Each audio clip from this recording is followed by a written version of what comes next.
ทำไมเมื่อกันไหนเดี๋ยวไรหมดโอมาจากไหนแล้วหนูไม่มามาฝึกอ่านกันนะเราไม่สังคมมอมมือนะอ่านตามไปนะสังคมไม่เอานั่งเหลือนาพระถันนั่นบ้านนั่นพระถันหันยังลงหลังยิ้มบอจะคุยยิ้มบอว่าฝึกอ่านเบี้ยงอะไรก็เบี้ยงฝึกอ่านอ่านเรื่องอ่านตัวในวันเนี่ยตั้งเดือดสู้ในวันเนี่ยสระแอนั่นน่ะสระแอแกเรามีสระอาอยู่ตั้งหลังตั้งนานเนี่ย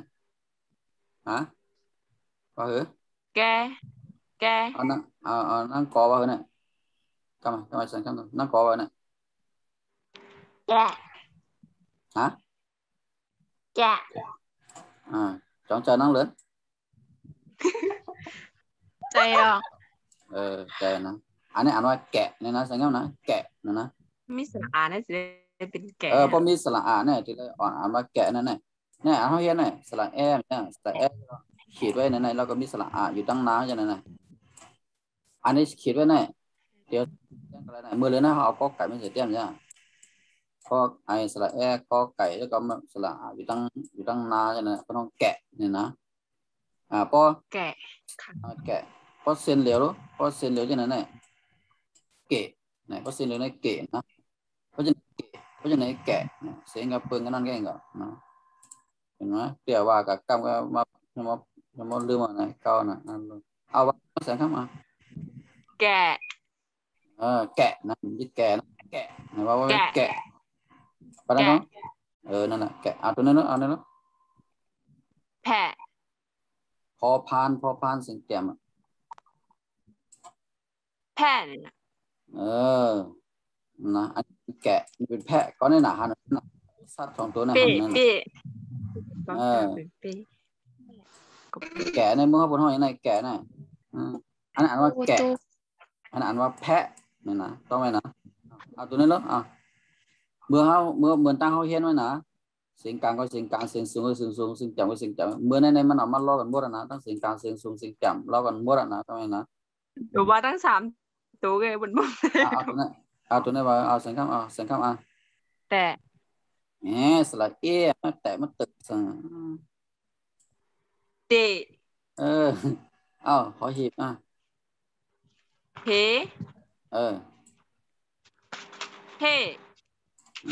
ขอหีบมันที่มันคือสั่งต้อเสียงต้อเนี่ยขอหีบเนี่ยต้อเป็นเสียงนะเฮเนี่ยเสียงสูงเฮจะพูดเฮตัวนี้มันเป็นเสียงเป่านั่นป่ะอ่านเฮทอดทานก็เฮต้องนะก็เป็นเป่าว่าเสียงจำหน้าเสียงน้ำเนี่ยเสียงเป่าว่าเฮก็ไม่ตัวนี้ญาเมื่อกี้ญานะก็ถึงผิดแต่ญากินไงแกะญากินแค่ยังใครว่าญากินมาแน่มาหลายจ้องเนี่ยใครว่าพี่ตูไงพี่ตูตัวนี้ก็ไม่เคยว่านะว่าผิดแต่ตอกหน้าผากเลยว่าแค่ตัวนี้ว่าแน่ตัวนี้เป็นแม่เอกเนี่ยแก่เนี่ยตัวนี้แก่นั่นกว่าบอกก็มายิงมายาวแถวเอานั่งเหลือน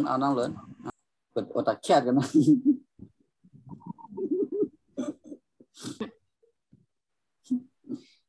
บอกเปิดอดตะแคดกันเมื่อไหร่เปิดนั่นนะพี่เดือนทำกันอะไรเนี่ยกันมาตีมาบาดเมื่อกี้หวานน้อยกูจะกำไตนะเพื่อนอดตะแคดเป็นมือไก่เปิด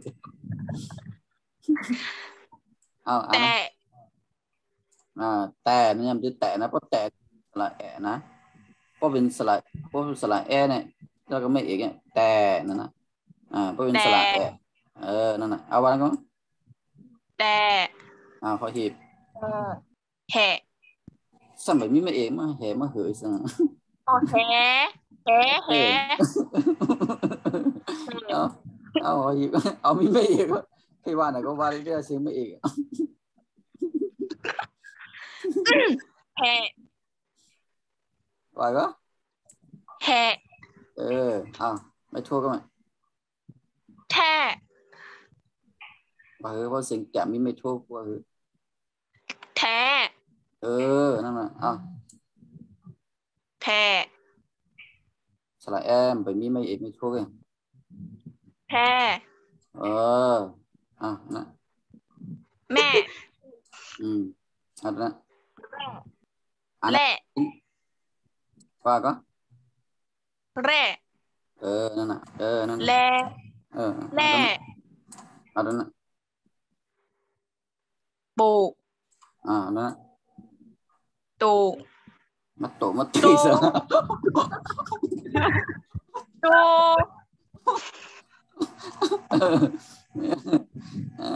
ตูนั่นน่ะก็คำรถเดี๋ยวสระโอเนี่ยโอโทเก้าได้ในก็มาโทษทอดถูกทอดถูกมาออกโทษท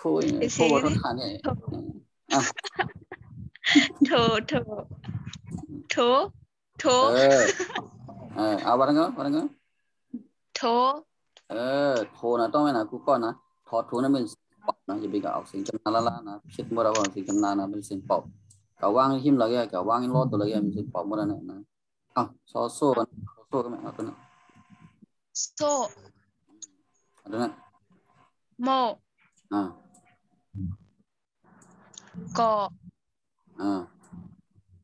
จอปอคอควายมาขอมาเขยซะขออ่านมาแล้วอ่านมาแล้วคอจิคอมีสระจำเป็นอะไรกูหมอสิเอาการถามผู้เชี่ยวชาญเนี่ยเอานั่งเรือนคอนั่นน่ะผู้เชี่ยวชาญเป็นไรจงใจไหนสังคมจงนั่งเรือนออกเสียงแม่ไหนนั่งสังคมเจ้าว่าตัวรู้สังคมว่าตัวมันจะยิ่งว่าอย่างละผมว่าช่วงที่หัวใจอะไรก็ได้ผมเลยว่าออกมาพอดีที่อยู่ยอมใจว่าจะเปิดใจเอาวะคอเคาะมันจะว่าไว้นะอย่าไปวัดทึ่งนะเพราะเป็นไหนเพราะเป็นสระอ๋อเนี่ยต้องนะกูก็นะสระอ๋อเนี่ยเขาได้เลยว่าไว้นะสิ่งจำเตอนะเคาะยึดเคาะนะเคาะเอาวัดรู้เอาวัดรู้คอนั่นแหละนั่นแหละกำลังอ่านนะก็คอมันจะเคาะนั่นแหละว่าไว้นะเคาะนั่นนะเอาตัวนั้นก็มายิงเสียงสูงเสียงแถวอย่างกูนะเสียงสูงเสียงแถวเนี่ยเอาตัวนั้นว่าพ่อนั่นแหละต้องนะสระอเนี่ยนะสระอเนี่ยเพราะมันอยู่ที่สิ่งแถมสักสี่ตัวเนี่ยมันเป็นสิ่งจำเตอเนี่ยนะเพราะมันอยู่ที่สิ่งกลางนั่นก็เป็นสิ่งยักษ์สิ่งตัวก็สิ่งยักษ์นั่นคือจะไม่เลยว่าเนี่ยไปค่ะนั่นคือว่าไว้นั่นคือเอาไว้เดี๋ยวดูได้ก่อนอะไรคะเจ้าคุณอะไรมาเนี่ยหมอนั่นแหละก็ว่าไว้ก็เนี่ยปอเขาจะมาถึงหมดยังเอาว่าไว้ว่าดังกันมั้งปอ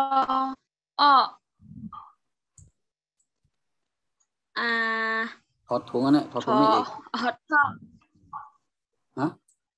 ทอไม่เอกทอเนี่ยจะคือเอาตัวนั้นทอห่อมาคือห่อห่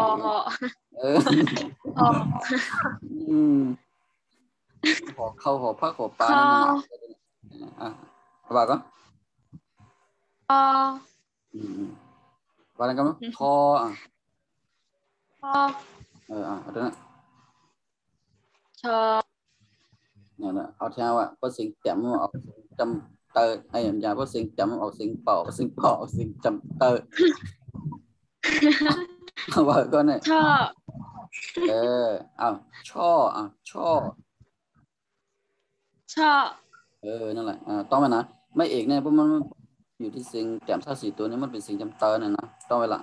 เพราะมันเป็นมิตรอ่างเป็นมิตรพอหีบที่ไหนเนี่ยมันมาอยู่ที่สิ่งแต้มเนี่ยช็อตโชไอ้ช็อตช้างนี่เป็นสิ่งแต้มก่อนนั้นเพราะมีเอกเข้ามานั่นเป็นสิ่งแต้มนะสิ่งจำเตอมีเอกเข้ามาเป็นสิ่งจำเตอเอาตัวไหนบ้างก็ซอนะเอานั่งกอเอานั่งกอเอานั่งกอเดี๋ยวตัวไหนไว้เขายังถึงบ่ได้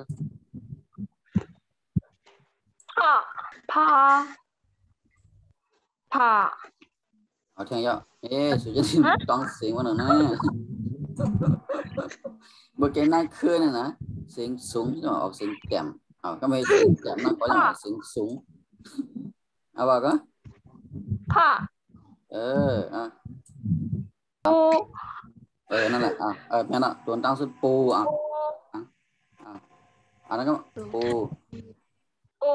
กระเลตัวยังไงฮัลโหลมันอ่านอีกนึงนั่งคอมันด้วยนะถึงวันมันอ่านขึ้นภาคขึ้นบอกกันนะมันเอาที่เลยมาปูทะเลนั่นแหละผู้เชี่ยวชาญบอกนั่นผู้เชี่ยวชาญประจำห้องอะไรปูทะเลตัวนั้นนะว่าเหินน่ะฮอนะมาหอมอย่างสละเนี่ยมานั้นไหน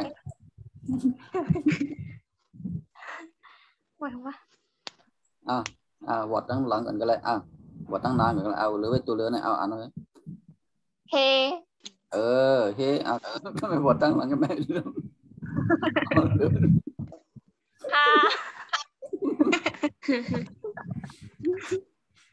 เอาทั้งสองตัวเฮฮานั่นแหละ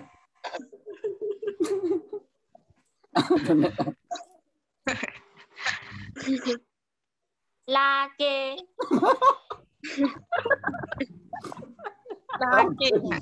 อันนั้นก่อนเลยนะดูมันเป็นตัวอย่างนี้ตัวอย่างนี้ก็ดูอันนี้ก็อันนี้นะสอเสือเลยว่าเลยอันสอเสือมันจะล้อเล่นไงโอ้โหนะซาเกะ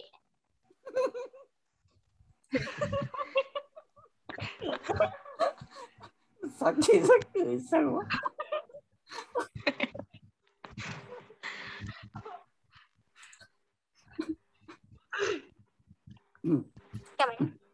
อ่านมาแล้วมันจะสักที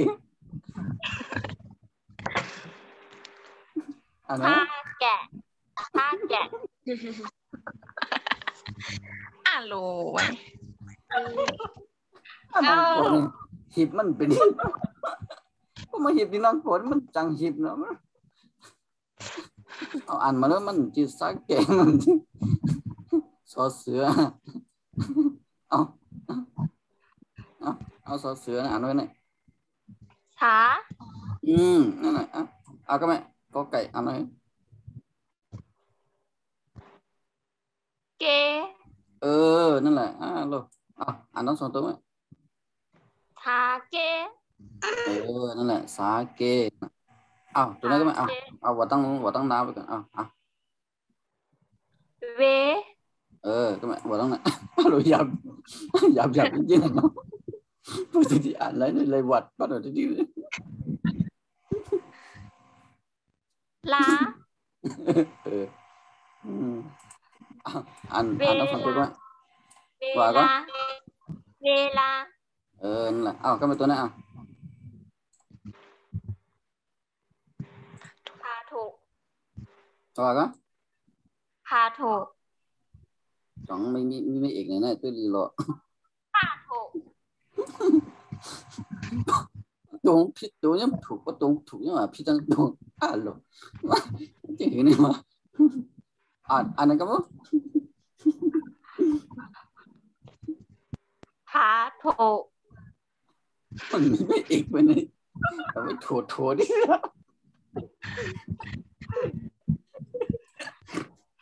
กินโถแล้ว ผ้า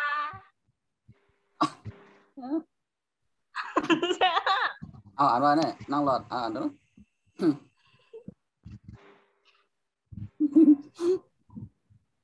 อ่านเลยนั่งรอนั่งรอกับพี่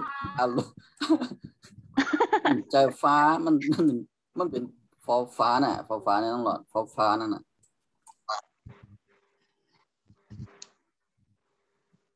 มันเลยเปิดไม้มันเลยเสียงไงว่าผ้าโถ นั่นแหละสังคำอ่านดูอ่านดูสังคำอ่านดูหลักอย่างเนี่ยสังคำว่าก็ผ้าโถ นั่นแหละสังคำอย่างนี้หลักปิกมาลาไหนทำไมเนี่ยอันนั้นก็อ่านนั่นก็มั้ง ผ้าโถ นั่นแหละผู้ที่อ่านนี้นะเขาย้ำจำมั่วเราไปครับผมตั้งผู้ที่อ่านนี้นะตัวไหนกูก็ตัวย้ำนะตัวย้ำนะแกะแพะเตะเหเทแกะแนะแพะแวะแก่แก้แต่แหแห่แพ้แพแม่แร่แลแร่โปโตโอโถโซ่โม่เกาะเจาะเบาะเคาะเพาะเมาะกอ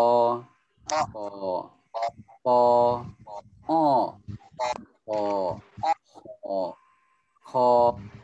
ช่อซอท่อพอพ่อปูทะเลเฮฮาสาเกเวลาฝาโถน้องเลินอ่านด้วยไว้ปิ่นโต ปิ่นปิ่นโต อ่านด้วยไหมอ่านด้วย ลายโซ่ สายโซ่ ลายโซ่ สายโซ่